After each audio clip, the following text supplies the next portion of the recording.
E galera, agora eu vou mostrar pra vocês o Galaxy A7 da Samsung. Eu sei, ele foi um aparelho lançado em 2018, mas segue a ideia simples que a gente já tá acostumado a ver com a Samsung, né? Lança um aparelho relativamente legal, mas com um preço muito alto. Porém que com um tempo depois, o preço fica chamativo sim. E esse é o caso do Galaxy A7, que até eu posso falar pra vocês aqui abertamente, só mostrando configurações de desempenho, que ele é um aparelho com o mesmo preço do Galaxy M30 lançado recentemente, mas que sim, é melhor em desempenho. Pelo menos nisso eu já posso confirmar, só mostrando configurações. O interessante desse aparelho é que ele é relativamente bonito sim, pelo menos em design os aparelhos da Samsung são muito bons. A tela é AMOLED e essa traseira é sensacional com essa câmera tripla, muito bonito mesmo. O diferencial é que ele tem um leitor biométrico que também é o botão de power na lateral do aparelho. E eu acredito que por a minha embalagem ser internacional, ele vem em capinha, beleza? Não me recordo se o nacional vem em capinha também. Se vier, comenta aqui no vídeo, beleza?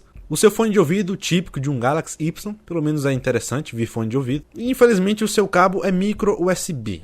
É o preço que se paga por um aparelho de 2018, não é mesmo? Porém que ele é suficientemente interessante e muito competente pelo preço até comparado a novos lançamentos da Samsung. Se liga aí que eu vou apresentar para vocês o Galaxy A7 de 2018. Será que ele compensa esse ano de 2019? É o que a gente vai ver agora.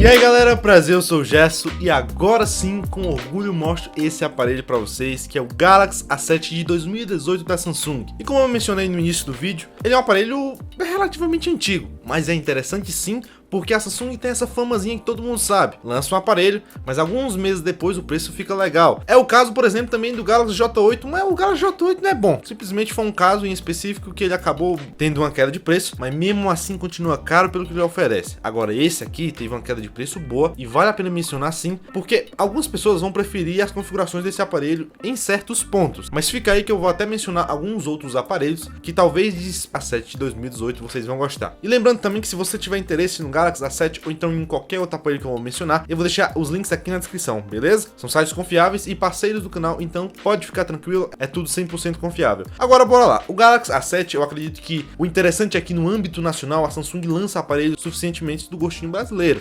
Primeiro, que esse aparelho, ele tem entrada para fone de ouvido, o USB dele é micro ainda, porque querendo ou não é um aparelho do ano passado, mas não é um grande problema se você for ver. A tela dos aparelhos da Samsung sempre é muito boa, a Samsung que fornece a tela dela para várias empresas, até para Xiaomi, né, o seu AMOLED. Algumas empresas compram e colocam nos seus smartphones porque realmente é uma tela boa demais. E aqui não é diferente, é uma tela Full HD na proporção de Infinity Display, não é lá tão grande assim, tem algumas bordas que dá para perceber. Ele não tem notch, mas pelo menos ele tem um flash frontal que às vezes ajuda em fotografia. Mas o detalhe principal é a parte traseira, que é muito, mas muito bonita mesmo. Aquele hype total da Huawei lançando vários aparelhos com a traseira diferente, a Samsung pega, lança esse aparelho muito bonito no ano passado, que fez muito sucesso, e hoje sim, eu posso dizer que aparelho bonito, ainda continua bonito, não é nada antigo e ainda assim você pode utilizar por bastante tempo, que isso aqui vai dar gosto de usar, hein? E como eu mencionei, um dos diferenciais dele é que ele tem um leitor biométrico na lateral, e eu usei esse aparelho por alguns dias e, poxa, galera, a gente se acostuma. Não é tão eficiente, né? Tipo, às vezes você coloca o dedo e ele não desbloqueia instantaneamente, mas sei lá, se você só colocar o dedo aqui e às vezes mudar só a posição, ele já desbloqueia, ó. É muito bom e prático, porque querendo ou não, você tirou o celular do bolso, pegou assim, aí você já tá com um polegar aqui, ó, prontinho pra colocar, ó, viu aí? Isso é bom. Agora, a leitura facial dele não é tão boa, acredito que a Samsung não consegue fazer ainda como a Xiaomi faz, né? Por exemplo, o Mi 9 SE, o Mi 9, são aparelhos que tem leitura facial sem nenhum tipo de sensor, só com software. E aqui a gente tem só o software também, e sem sensores, porém que é lento aqui. O único rápido da Samsung que eu testei foi o Galaxy A50 e os da linha S, né? O S8, o S9 e o S10, inclusive, que a gente tem aqui também. Mas pelo menos esse leitor biométrico dele já é autossuficiente. Agora a parte traseira que tem 3 câmeras, isso é muito bom também.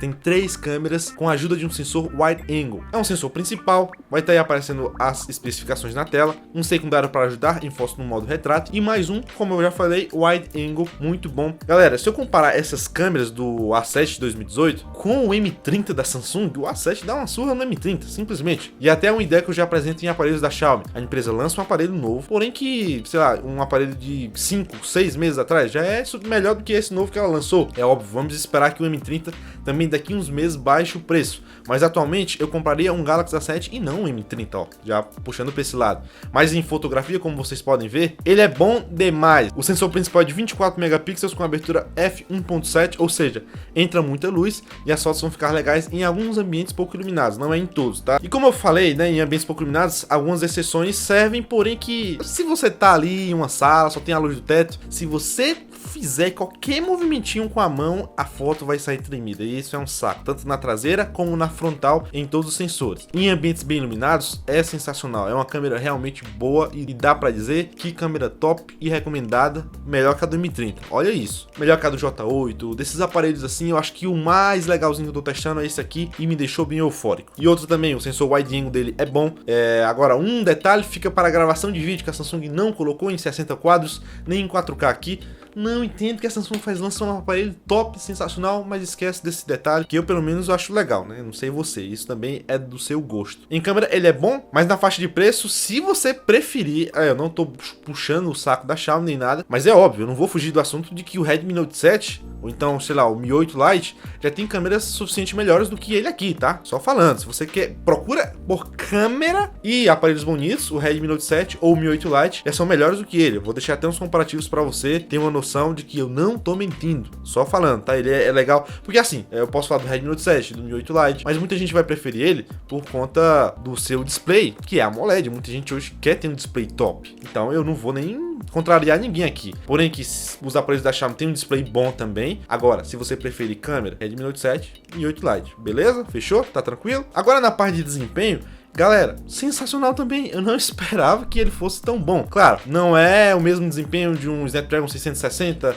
do Redmi Note 7 e do Mi 8 Lite, mas ele chega muito perto. Por quê? Ele tem um clock de 2.2 GHz, octa-core, e esse chipset do 7885, feito pela própria Samsung, ele é bom demais em desempenho para abrir coisas por conta desse clock, né, que ele possui. A GPU é até legal para games, ele tem compatibilidade com LPDDR4X e memória RAM. Tá ótimo, ele é compatível com bons sensores de câmeras, é um conjunto, ele é bem acertado no processador desse aparelho. E dá pra você usar o WhatsApp, o seu Instagram, alterar em tarefas, você vai achar legal, ele não vai travar facilmente. Vai travar? Vai travar, mas não facilmente como o M30 da Samsung. Até que os chipsets são parecidos, né, o do M30 e do A7, porém que o A7 tem um clock maior e é suficientemente melhor, beleza? Agora, tem um ponto que vale lembrar o que? A Samsung utiliza aqui as CPUs Cortex A53 nesses modelos que tem Exynos, né, esses modelos antigos e até alguns recentes. E o que acontece? Ele possui 14 nanômetros, né? Era para ele ter um consumo energético até bom, mas por conta da Cortex A53, que não é tão bem otimizada como as CPUs Creo, acaba que ele consome mais bateria, mesmo tendo 3.500 mAh. Por exemplo, se eu for comparar a bateria dele com o Mi 8 Lite, às vezes podem ser bem parecidas, mas já comparando ao Redmi Note 7 que tem 4.000, a do Redmi Note 7 é melhor, por conta de